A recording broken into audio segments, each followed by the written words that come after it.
Ayan guys, pinaandar na yung RXA 135.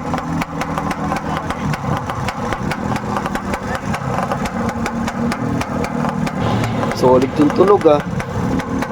Ang lutong.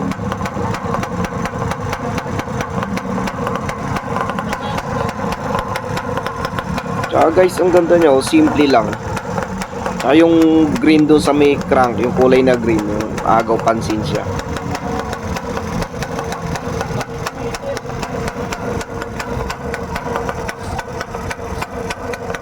Judging time na guys, kaya kailangan functionan guys, kaya pinapaandar.